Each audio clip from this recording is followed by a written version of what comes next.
Morjesta vaan kaikille ja tervetuloa uuden Lentostorin pariin. Tupekon viikonloppu 2017 on käynnissä ja tämänkertainen Lentostori pureutuu Q&A numero 6 mun mielestä aikajärjestyksessään. Käydään kysymysten pariin.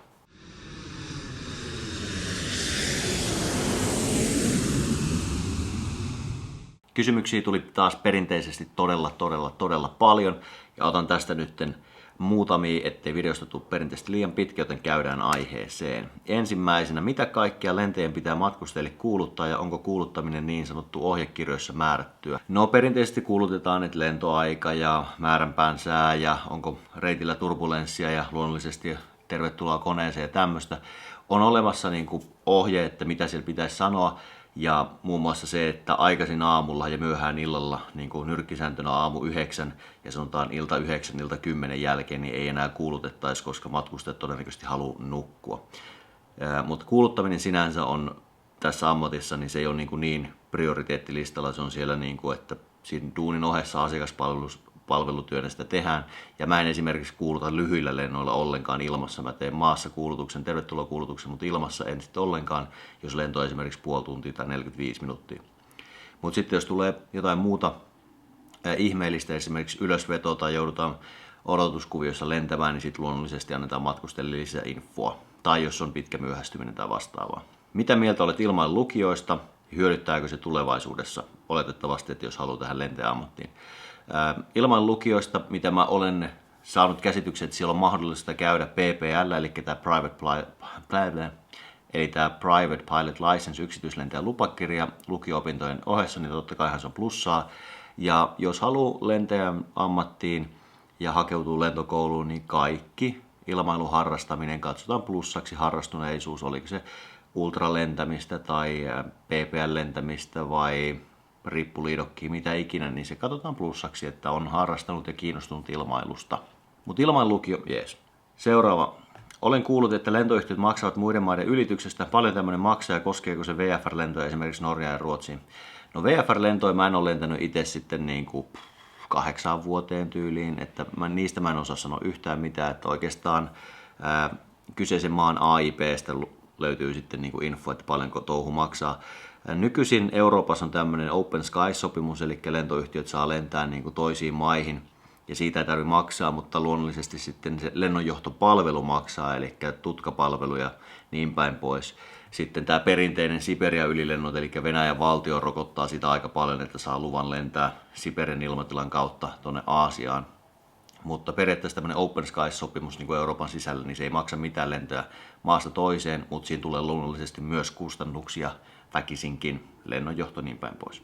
VFR:ssä ainakin tulee laskeutumismaksut, kun lentää vaikka esimerkiksi Tallinnaan, niin siellä Tallinnassa pitää maksaa sitten sit huolinnasta ja lentokentän käytöstä ja niin päin pois sit pikkukoneilla. Kertoisitko ilmailututkista ja niiden eri tyypeistä ja käyttötarkoituksista? Helsinki-Vantaalla on huomannut monenmoisia tutkatyyppejä, mutta mä en ole tutkista, mä en ole asiantuntija, niistä kannattaa googlata jossain muualla, mutta lyhyesti ja ytimekkäästi, niin mitä nopeammin se tutka pyörii, niin sitä lyhyempi se kantama on. Joku minua viisaampi pystyy näistä sanomaan sitten enemmänkin.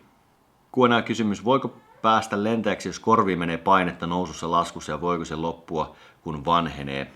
No jos sitä on jatkuvasti, niin sehän on yksi asia, mitä testataan lentäjille tuossa lääkärin tarkastuksessa, että kuinka hyvin korvat tasaa ilmanpaineen vaihtelua ja paineeroa.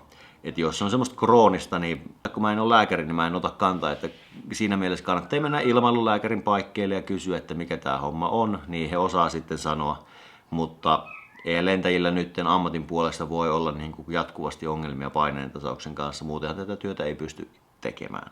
Mulla menee korvat lukkoon aika harvoin ja ne aukeaa, jos ne on menossa lukkoon, niin ne aukeaa ihan vaan leukoja avaamalla niin aukeaa. Mulla ei onneksi ole sen kanssa ollut ongelmia. Seuraava kysymys. Kerro vähän lentäjien itsesi majoituksesta ja ajankäytöstä kohteessa. Millaiset hotellit yöpymiseen, miten käytte aikaanne kohteessa ja miten saatte riittävän määrän unta seuraavaa päivää lentoa varten? Hotellit tuolla maailmalla, kun ollaan reissussa, niin työnantaja luonnollisesti maksaa ja niissä on työehtosopimuksessa on sovittu tietyt speksit, mitä niissä hotelleissa pitää olla, mitä palveluita, kuntosalia ja tuommoista ja niin päin pois.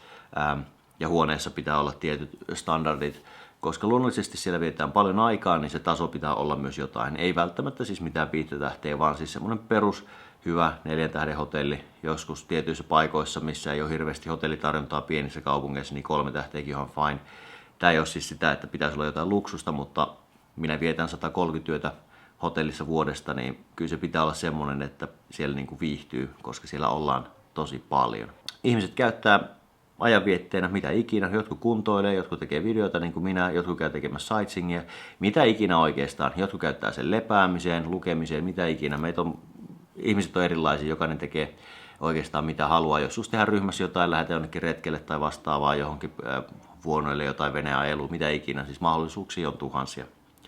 Ja luonnollisesti se, että jos on niin kuin normaalirytmissä vapaa-ajalla ja sitten alkaa aamuvuoro, niin yleensä se aamuvuoron ensimmäinen päivä on aika rankka, että saa sen rytmin vaihtumaan. Mutta jokaisella on omat kikat, että miten saa niin kuin, oman vuorokausirytmin käännettyä siihen, että jos työt alkaa aamu 4 herätyksellä vapaa-päivän jälkeen, niin mä esimerkiksi teen silleen, että pyrin heräämään tosi aikaisin vikana vapaa-päivänä ja luonnollisesti meidän pieni vauvakin pitää siitä huolen, että sitten vapaapäivän iltana tulisi aikaisin uni, koska seuraavana aamuna on 4 herätys. Jokaisella on omia kikkoja. Miksi liikelentokoneilla, ei liikennelentokoneilla, vaan liikelentokoneilla, ei siis businesskoneilla, lennetään korkeammalla kuin tavallisella liikennelentokoneella, eli matkustajakoneella. Se pitää paikkansa, eli matkustajalentokoneilla on tietty raja, mihin ne nousee, ja sitten nämä businessjetit lentää sitä vielä vähän ylempänä, ja sitä ylempänä lentää vielä sitten sotilaskoneet. Niin businesskoneilla niin se etu tulee siitä, että ne ihmiset, joilla on varaa lentää ja maksaa siitä bisnesjetistänsä, niin heillä on myöskin aika on se juttu, että heillä on siis kiire tai sitten, että heillä on vaan rahaa niin paljon, niin polttoaineella ei ole väliä, niin lennetään niin lujaa kuin pääsee. Eli bisnesjetit niin ne lentää näin yleisesti sanottuna, bisnesjettimallejahan lukuisia, mutta yleensä nyrkkisääntö lentää todella lujaa, ne lentää maksimivauhtia, mitä ne pääsee, niin ne on muita ylempänä, matkustajakoneita ylempänä, koska matkustajakoneet ei lennä niin lujaa, koska halutaan säästää polttoainetta, että bisnes olisi kannattavaa. Mutta sitten nämä miljardöörit, niin niillä se ei paina taskuissa mitään, niin ne vetää kaasupohjassa tuolla, niin ne ei ole tavallaan, ne saa lentää niin lujaa, koska edessä ei ole hidastavaa liikennettä. Plus, että kun mennään siellä ylempänä kuin muu liikenne, niin saadaan semmoisia oikaisuja, että ei tarvitse ottaa huomioon risteävää liikennettä, kun siinä edessä ei ole ketään. Kun laskeudut kentälle, niin tunteeko siinä vaiheessa vauhtisokeutta? Lentonopeus on paljon suurempi kuin laskunopeus. No joo, siis siinä suurin piirtein vauhti on noin 200 kilometriä tunnissa, 250 kilometriä tunnissa, kun tullaan kiitotielle laskuun. Ja totta kai siinä vaiheessa, kun me poistutaan kiitotieltä, niin sitten on enää parikymppiä, muutama 10 kilometriä tunnissa nopeutta, niin totta kai sen jarrutuksen aikana siinä, niin siinähän pitää tietenkin katsoa, että ei lähdetä liian kovalla vauhdilla pois kiitotieltä tuolle rullaustielle. Siinä on se, että ensinnäkin sitä konetta jarrutetaan luonnollisesti huolella, mutta siihen kuuluu myöskin tiettyjä call-outteja, eli jos minä lennän ja teen sitä laskua ja jarrutaan, niin sitten perämies sanoo ääneen call-outilla, eli 90 ja 60 sanoo mulle, että mikä nopeus menee tällä hetkellä läpi, ja luonnollisesti se on mulla niin kuin yksi prioriteetti katsoa, että lentokone pysyy siinä keskilinjalla ja jarruttaa, ja sitten myöskin, että se nopeus tulee niin kuin hyvää tahtia alaspäin, koska mä kompensoin sillä näen, että okei, kuinka nopeasti se nopeus hidastuu, niin mä kompensoin sitä jarruttamalla jalkapolkimia antamalla reversiä ja näkee katsomalla eteenpäin, että mistä se tulee se rullaustie, mistä me halutaan pois. Niin vauhtisokeus on luonnollisesti riski, mutta siihen on aika hyvät niin kuin, työvälineet. Mä en ole ikinä itse kokenut semmoista vauhtisokeustilannetta, että oltaisiin oltu kääntymässä, että se onkin liikaa vauhtia.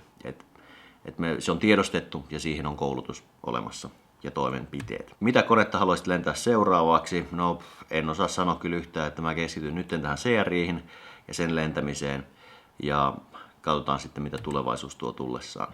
Mitä mieltä ilmastonmuutoksen vaikutuksesta lentämiseen, esimerkiksi Arizonan lämpötilan takia perutut lennot ja niin päin pois ja vaikutus lentämiseen jatkossa? No, ilmasto muuttuu ja ilmasto lämpenee, se on vaan fakta, sille ei voi mitään. Ja lentokoneilla on tietyt rajat, mitä lentokonevalmistaja on tehnyt, esimerkiksi plus 50 astetta ulkoilman lämpötila, jos maassa on, niin koneella ei saa lentää johtuen suoritusarvo teknisistä syistä, mikä nyt Jenkeissä on ollut Arizonassa ja niin päin pois, niin se on vaan sen kanssa pitää elää, ei ole vaihtoehtoja. Myrskyt todennäköisesti tulee olemaan entistä intensiivisempiä ja niin päin pois, niin ne pitää vaan ottaa tapauskohtaisesti huomioon ja katsoa se trendi, että että pitkällä aikavälillä, että pitääkö sitten lentokoneen valmistajien tehdä niin kuin jotain erinäköisiä juttuja, mutta tosissaan tuolla Arizonassa esimerkiksi Norwegian käsittääkseni joutui vähän siirtämään lentojen lähtöaikoja ja peruutuksia tuli, että he eivät voineet lähteä siihen aikataulun suunniteltuun aikaan, koska ulkona oli 50 lämmintä. Voidaanko vaikutuksia torjua ja miten? No, ilmastonmuutoksen torjunta, että mitä niitä nyt on, kaiken näköistä kierrätystä ja vähemmän kulutetaan ja vähemmän päästöjä ja lentäjinä niin luonnollisesti yritetään optimoida, että hillitään kulutusta meidän omilla mahdollisilla toimenpiteillä. Onko helpommat mahikset päästä lentäjäksi, jos osaa puhua monia eri kieliä tai montaa eri kieltä? No lentäjäksi pääsyn sinänsä, niin englanti äidinkieli on niinku semmoiset niinku isot jutut. Ja se riittää, sillä pääsee lentokouluun. Mutta mun oma esimerkki on se, että mä pääsin töihin ensimmäiseen työpaikkaani lentäjänä ja perämiehenä oli se, että mä puhun saksaa. Eli lentokouluun suomi tai äidinkieli englanti.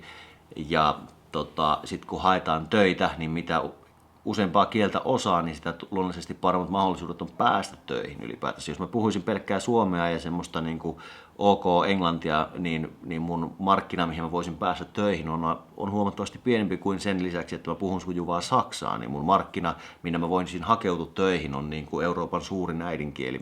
Eli kielitaidosta on jeesiä. Kysymys, kuinka hyvä todistus pitää olla, että pääsee lentäjäksi? No todistushan yksinkertaisesti se ei ole yksi yksittäinen syy, että pääsee, mutta siis oma esimerkki 8.2 lukuaineiden keskiarvo lukiossa, niin sillä mä oon päässyt lentokouluun. Mitä kieliä käytät töissäsi? Onko esim. Onko esim. Työkaverit koneessa suomea puhuvia vai meneekö englanniksi? Onko joskus tullut ongelmia ulkomailla lentokentillä kielen suhteen? Siis töissä, riippuen siitä, että jos on suomalainen kollega, mitä on suurin piirtein perämiehistä puolet, niin luonnollisesti puhutaan suomea silloin, kun jutellaan niitä näitä, ja duunikielihan yleisesti englanti, niin sitten tietyt työjutut hoidetaan englanniksi, oli siinä kuka tahansa vieressä. Sitten siinä on vieressä ruotsalaisia, brittejä ollut, ja edellisessä duunissa Saksassa, niin 90% ajasta mä puhuin siellä saksaa, ja sitten työjutut englanniksi. Eli siis, ja nyt kun lennän tuolla Ruotsissa ja mä preppaan sitä ruotsin kieltä, niin mä hoidan sielläkin niin kuin koko ajan enemmän ja enemmän asioita ruotsiksi. Justiinsa matkustamon henkilökunnan ja lentokenttävirkailijoiden kanssa ja niin päin pois, niin semmosia niin kuin helppoja juttuja, ettei tarvitse mennä syvälliseen jutteluun, niin kaikki tämmöisiä, että ollaanko valmiina ottaa matkustajat, paljonko otetaan polttoainetta ja niin päin pois, tämmöisiä niin kuin ammatillisia juttuja, niin ne on aika helppo opetella ruotsiksi. Eli ruotsi tulee nyt 4. kielenä mulle. Ja sitten jos me lennetään Saksaan tai saksankieliselle alueelle, niin sitten mä hoidan mahdollisimman paljon asioita saksaksi. Siinä tämänkertainen lentostory Q&A numero 6. Kiitos kun tsekkasit tämän. Ja seuraava Q&A-video on tulossa syyskuussa, joten laittakaa pikkuhiljaa niitä kysymyksiä. Mä laittelen niitä talteen ja jos tässä Q&A:ssa ei tullut sitä sun kysymystä, niin laita se tänne uudestaan. Mulla alkaa 5000 tilaajaa lähestymään, mikä on siis huikea mahtava juttu. Kiitos kaikille uusille seuraajille, uusille tilaajille. Ja tosissaan, jos mä en joka ikiseen kommenttiin ehdi vastaamaan, niin se johtuu vain siitä, että niitä tulee niin valtavasti, että mä en yksinkertaisesti välttämättä edes näe niitä jokaista kommenttia, vaikka pyrin ne lukemaan ja ainakin sitten antaa peukkua ja pientä tykkäyssydäntä, että tavallaan kuittauksena, että olen nähnyt sen. Mutta tästä on hyvä jatkaa. Ensi viikolla taas uusi lentostory ja siinä välissä taas lisää blogeja. Kiitos tästä. Moro!